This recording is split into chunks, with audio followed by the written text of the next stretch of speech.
Uy, alam mo ba na may ugali yung mga kababaihan na talaga namang kinakaalikan ng mga kalalakihan.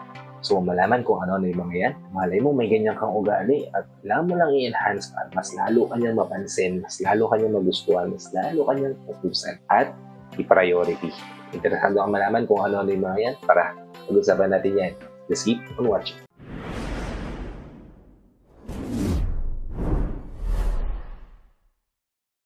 Hi, I'm Gary Timo at gumagawa ko ng mga videos na katulad nito para matulungan ka na maging best version ng sarili mo at maibigay mo yung best self mo syempre sa taong mahal mo. Kaya kung bago ka pa lang dito sa channel ko, please consider liking this video.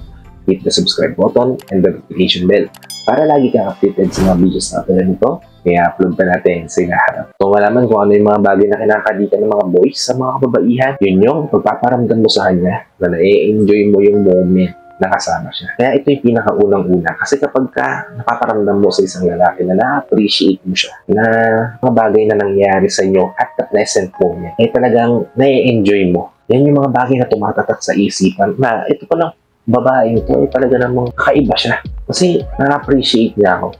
Nakikita niya yung work ko. Na-enjoy niya yung moment na magkasama kami yung dalawa. At yan kapatid, yung hahanap-hanapin niya sa'yo, yung hahabol-habulin niya sa'yo, yung gusto niyang ma-appreciate, yung gusto niyang maramdaman na paulit-ulit sa'yo. Yan yung kakaalikan ng lalaki sa'yo. Ikalawa, yung mga soft and gentle touch mo.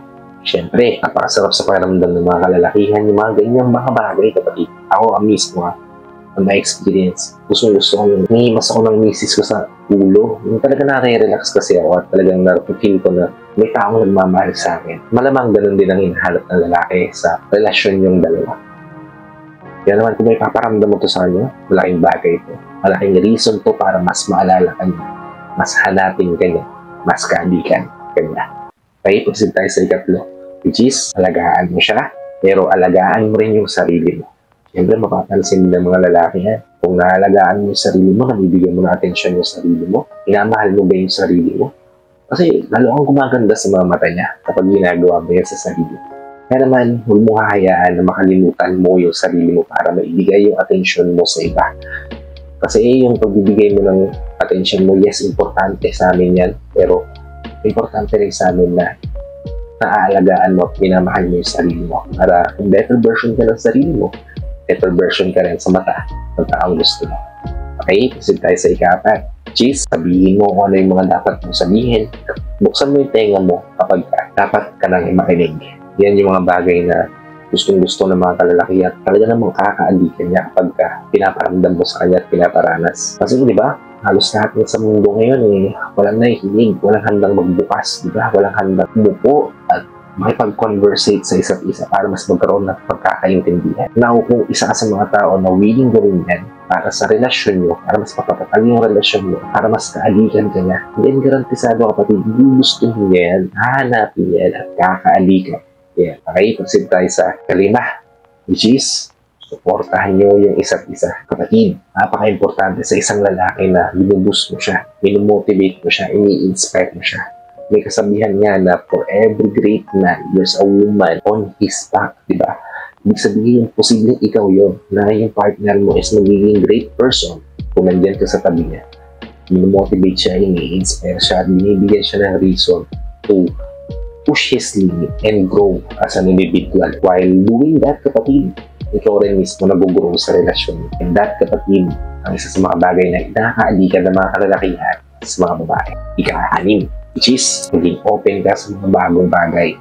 Hindi nawawala yung pagiging open natin dapat sa mga bagong experiences, sa mga bagong pwede natin maranasan, pwede natin maramdaman. It's like saying yes sa mga bagong adventure na pwede natin tahakin kasi new beginnings equals to greater growth and greater achievement sa buhay. Eh, huwag mong tatakbuhan yan at tatalikuran. Hindi, i-open mo yung sarili mo sa mga bagong yugto ng buhay niyong dalawang mag-partner.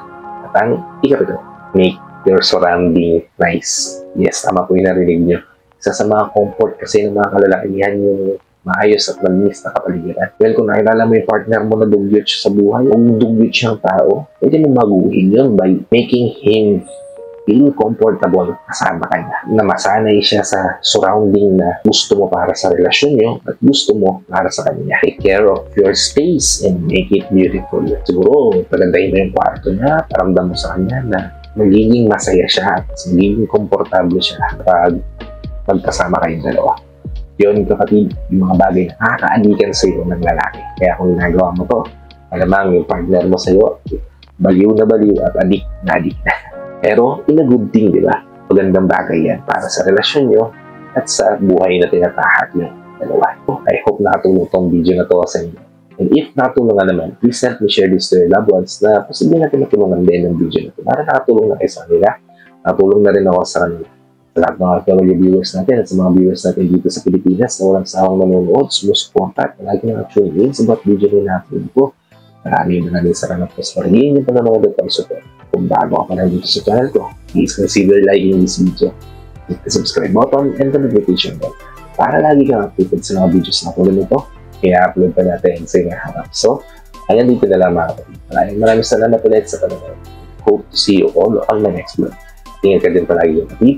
May God bless you and always protect you. Peace.